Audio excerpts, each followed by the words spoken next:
10 times an American company promised to change the phone forever and got it completely wrong. Some of these you'll remember perfectly. Others disappeared so fast you probably never even heard of them. We're talking about billion-dollar bets, celebrity obsessions, and ideas that looked like the future for about 6 months. Let's start with number 10.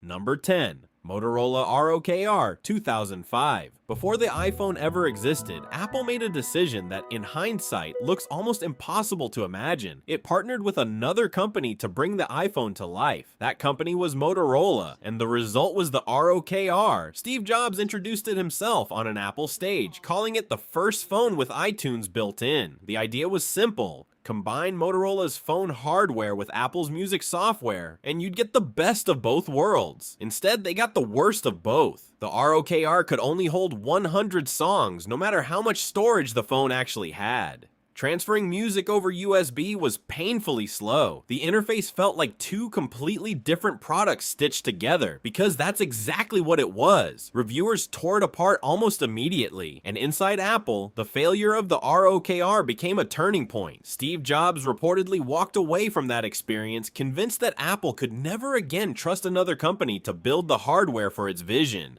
2 years later, the iPhone launched, built entirely by Apple, with no outside partner in sight.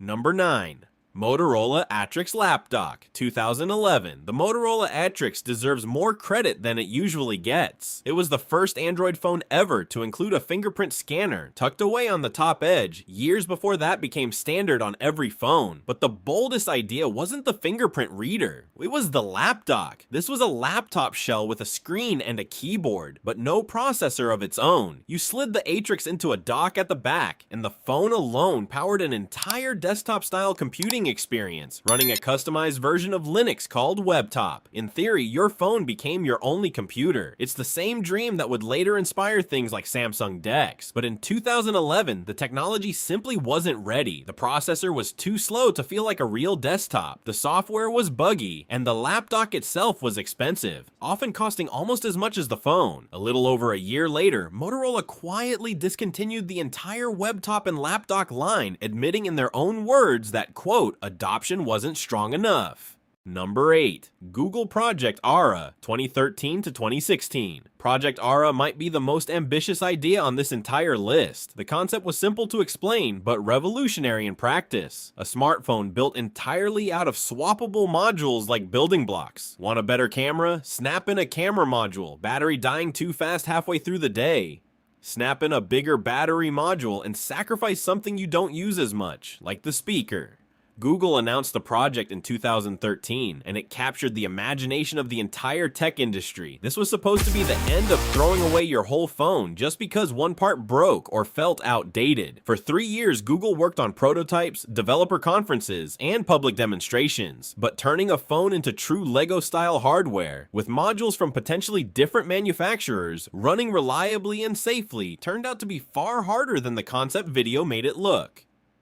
In 2016, Google officially canceled Project Ara, saying the company wanted to streamline its hardware efforts. The dream of a phone you build yourself, one piece at a time, quietly died with it. Number 7. Palm Pre WebOS 2009. The Palm Pre is one of those phones that critics genuinely loved. It ran a brand new operating system called WebOS, and one feature in particular stood out: multitasking, presented as physical cards you could flick between with a swipe of your thumb. It felt intuitive in a way that other phones at the time simply didn't. The problem wasn't the phone, it was everything around it. Palm launched the Pre without a finished software development kit, which meant outside developers couldn't easily build apps for it. When the SDK finally arrived, it showed up a full month after the phone was already on shelves. And by then, the Pre had launched with barely a dozen apps available. Combine that with weak marketing from its carrier, Sprint, and Palm's reluctance to sell the device seriously outside the United States, and the Pre never stood a chance against the app explosion happening on Android and iOS. Palm was bought by HP not long after. WebOS as a phone platform was shut down, although pieces of it live on today. display, powering some LG smart TVs. Number 6. Microsoft Kin 2010. Internally, Microsoft called this project Pink. Publicly, it became the Kin, a phone built entirely around one idea, pulling every social media feed you had into a single stream. This was 2010, right as social media was exploding in popularity, and the timing looked perfect on paper, but the execution left out almost everything a phone needed to actually compete. There was no app store at all, messaging options were limited, and that unified social feed, the phone's entire reason for existing, only refreshed once every 15 minutes. Ironically, the team behind the Kin included former engineers from Danger, the same company behind the Sidekick, which we'll get to later in this list. Microsoft had acquired Danger specifically hoping to repeat that earlier success. Instead, the Kin lasted just 6 weeks on shelves before Microsoft pulled it entirely. One of the shortest commercial lifespans of any phone ever released by a major American company. The team was folded into the Windows Phone division, and the Kin name was never used again. Number 5.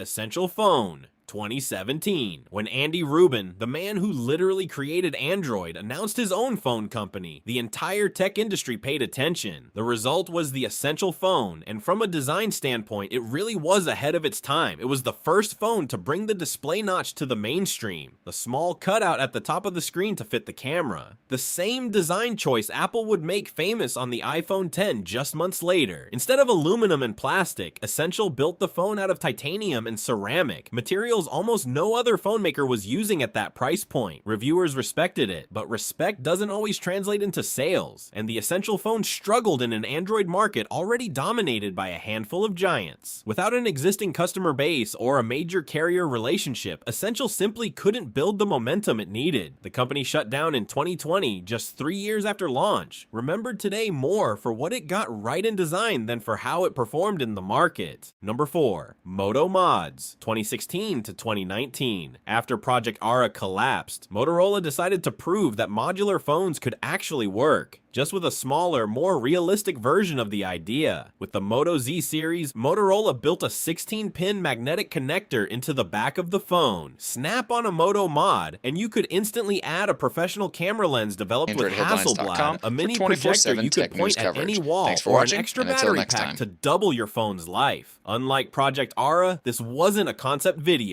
It was a real, working product you could buy in stores. For a moment, it looked like modular phones might finally have their breakthrough, but most buyers stuck with the base phone and never purchased a single mod. The accessories were expensive, and each new phone generation risked breaking compatibility with the mods you already owned. Motorola kept releasing new Moto Z phones for a few more years, but the mods themselves faded from marketing, and by 2019, the entire idea had quietly disappeared from the lineup. Number 3. Solana Saga 2023. Not every failed phone comes from decades ago. The Solana Saga launched in 2023, built by an American company, priced between $800 and $1,000. Its signature feature was something called the Seed Vault, a piece of dedicated hardware physically isolated from the rest of the phone, designed to securely store cryptocurrency keys. On paper, it sounded like a genuinely useful idea for crypto users worried about security. In practice, basic crypto wallet functionality could already be replicated through apps on almost any other smartphone, using the same kind of secure hardware most modern phones already include. Outside of that one selling point, there wasn't much reason to choose the Saga over a mainstream flagship. Its own dedicated app store had very little to offer beyond crypto tools. Even Marques Brownlee, one of the most watched tech reviewers on the planet, publicly recommended people not buy the device. It wasn't a hardware disaster like some of the others on this list. It was a case of buzzwords failing to deliver enough real everyday value to justify the price tag. Number 2. T-Mobile Sidekick. Danger. Hip Top 2002 to 2011. Before smartphones looked anything like they do today, the Sidekick was already a cultural phenomenon, made by a company called Danger, co-founded in fact by Andy Rubin before he went on to create Android. The phone had a screen that swiveled open to reveal a full keyboard underneath. It became a favorite among athletes and fashion brands who released their own limited edition designs. It wasn't just a phone, it was a status symbol. In 2008, Microsoft bought Danger for $500 million, hoping to bring that cultural momentum into its own mobile strategy. Then, in October 2009, disaster struck. A server failure at the data centers now run by Microsoft wiped out the personal data of an estimated 800,000 users. Contacts, photos, calendars, all of it stored only in the cloud with no local backup. The outage lasted roughly 2 weeks, and at first, Microsoft believed almost none of it could be recovered. It was described at the time as the biggest disaster in the history of cloud computing. Most of the data was eventually restored, but the damage to trust in the brand was already done. T-Mobile dropped the Sidekick platform the following year, and Danger's servers were shut down for good in 2011. Number 1. Amazon Fire Phone, 2014. After years of success with Kindle and Fire tablets, Amazon decided it was ready to take on Apple and Samsung directly. The result was the Fire Phone, announced in 2014 with one standout feature: dynamic perspective. Using 4 front-facing cameras and a gyroscope, the phone tracked the position of your face and adjusted the screen in real time to create a fake sense of 3D depth. It also included Firefly, a feature designed to scan and instantly identify real-world objects, songs, or products around you. Both features sounded impressive in a demo. Neither one turned out to be genuinely useful in daily life. Making things worse, Amazon priced the Fire Phone as a premium flagship, starting at $650, and made it exclusive to a single carrier, AT&T. A stark contrast to the affordable, mass-market strategy that had made Amazon's tablet successful in the first place. Sales were disastrous almost immediately. Within just 3 months of launch, Amazon was sitting on $83 million of unsold inventory. The company slashed the price all the way down to 99 cents with a contract, but it was already too late. By the end of that year, Amazon reported a loss of over $170 million tied directly to the Fire Phone, and the project was quietly discontinued not long after. 10 ideas. 10 American companies, all convinced they had found the future of the phone. Some failed because the technology just wasn't ready yet. Others failed because nobody asked if people actually wanted it. Which one surprised you the most? Let me know in the comments. And subscribe for more stories the tech world would rather forget.